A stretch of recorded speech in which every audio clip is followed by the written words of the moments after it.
All right, welcome to today's Explainer. We're diving straight into a totally counterintuitive, highly provocative philosophical text by an author named Xu Feng. The piece is called Live for Yourself, Never for Others. Now, this is a fascinating read because it completely, totally flips our conventional understanding of morality, altruism, and selflessness upside down. We're going to look closely at what the author's actually arguing here, setting aside all of our own preconceptions so we can understand the mechanics of this really radical worldview. It's a text that doesn't pull any punches, so buckle up as we explore these arguments exactly as they're laid out in the source material. Okay, get a load of this opening paradox beef. The most selfish people in the world are those who claim to live for others.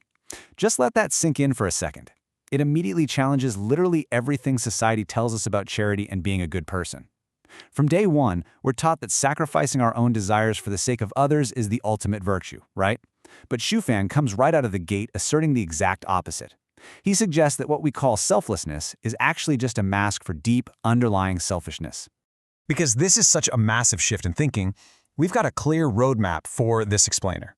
We're going to hit the paradox of selfishness, the creator's individual design, how this applies to prophets, parents, and politicians, the manipulation of altruism, and finally, honesty and the Tao. We'll stay completely impartial as we unpack all of this. Let's kick things off with Part 1, the paradox of selfishness. Let's see exactly how Xu Feng redefines these motives. Basically, the text argues that what we call selfishness isn't about hoarding resources. It's actually about claiming to live for others, which, if you think about it, is really just a sneaky way of forcing people to live by your will. It's pure control. On the flip side, true selflessness means admitting you live for yourself and just naturally living out your own life. Trying to live for someone else, it's exhausting for you, and honestly, it's exhausting for them too. You're repressing your own nature while trying to hijack theirs. And this isn't just some abstract social critique, it's rooted in a very specific theology, which brings us to Part 2, the creator's design. According to Xu Feng, the blueprint of existence hinges on the greatest creator designing every single life as a totally distinct individual. We're talking unique appearance, absolute free will, a complete physiological system, and critically, a unique mission for every single person. The logic here is pretty tight. If we're designed to be completely unique, then trying to live for someone else or demanding they live for you literally goes against divine design. Stripping someone of their own nature to satisfy your idea of what they need, the text calls that an act of great selfishness and a total lack of mercy. Which leads us directly to the core tenet of the author's organization, Life Chan Yuan. This value system asserts a dual responsibility. You are responsible to the greatest creator and to yourself, period. It makes this huge sociological claim that humanity will only ever reach true harmony when absolutely everyone takes 100% responsibility for themselves. Think about it. If we're all busy trying to carry the chaotic burden of everyone else's lives, we don't get a kind utopia. We just get chaos, disorder, and a whole lot of stress for humanity. So how does this theoretical framework play out in the real world? Let's jump to Part 3, prophets, parents, and politicians. Here's where it gets really interesting. The text draws a hard line between what society's pillars do objectively and what their subjective intrinsic motives actually are. Xu Feng argues literally no one lives entirely for others. Take the greatest prophets, like Jesus or Buddha. Objectively, sure, they served humanity, but subjectively, they were completing their own personal missions and spiritual goals. Same goes for political leaders, your kings and presidents. They might serve the people on paper, but intrinsically, they're doing it to consolidate power, gain favor, and secure their positions. It's a completely transactional reality. And he doesn't stop there. The author gets incredibly specific, and yeah, pretty controversial about the family unit. He argues that parents bring kids into a world of suffering entirely to satisfy their own underlying selfish desires. Wanting to experience parenthood, glorify the ancestors, pass on that genetic legacy, or just secure a support system for when they get old. Forcing a child into the world, in this view, is entirely about fulfilling the parents' needs. He even applies this logic to romantic love, asking outright, does any wife live completely for her husband? Does any husband live completely for his wife?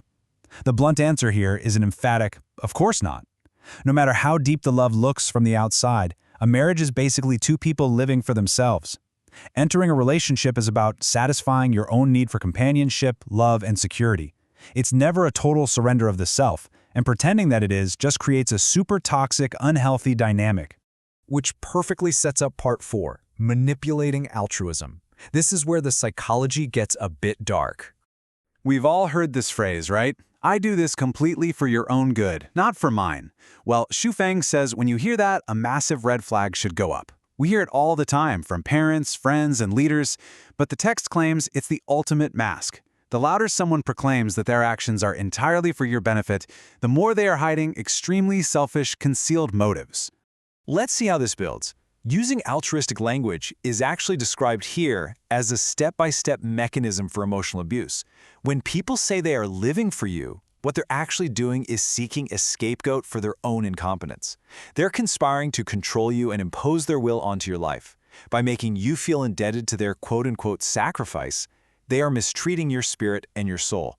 They burden you with all this emotional baggage just so they can quietly shirk their own personal responsibilities. It is a harsh critique, for sure, but wow, what a fascinating way to deconstruct manipulation. So, if altruism is a trap, how do we get out of this cycle? That brings us to our final section, honesty and the Tao. The ultimate takeaway here is radical, unapologetic honesty. Xu demands we stop the deception. We have to stop repeatedly claiming to live for others. Instead, we need to seek the truth from the facts and just admit that everyone is living for themselves. Which means everyone has to be responsible for themselves. If someone tells you they live for you, the text concludes they're straight up lying and probably greedy and merciless to boot. By simply being honest about our self-interest, we immediately remove that toxic burden of guilt and control from our relationships. The text hits an absolute peak with this incredibly blunt dismissal of any grandiose savior complexes. When someone claims, "I want to deliver all beings from torment," Xu literally calls bullshit. And what's wild is his own self-awareness within this framework. He openly states he founded his movement, Life Chen Yuan, intrinsically for his own benefit. He argues that sages recognize selfishness for its selflessness. The more he focuses on realizing his own true self and completing his own mission, the more he objectively helps others, but he flat out refuses to pretend he's doing it purely for them. And we're going to leave you with this final, super provocative thought from the source material. The Tao refers to the natural order of the universe. If the entire universe operates perfectly in its natural order, following its own inherent design and laws, shouldn't you just focus on your own? Why do you need to step out of your lane to deliver others when the universe is already perfectly managing itself without you? It's a challenging question that really asks us to drop our egos, stop trying to micromanage everyone else's lives, and just focus purely on living our own authentic nature. All right, I hope this explainer gave you a totally new lens to look through. Thanks for tuning in, and as always, keep questioning everything.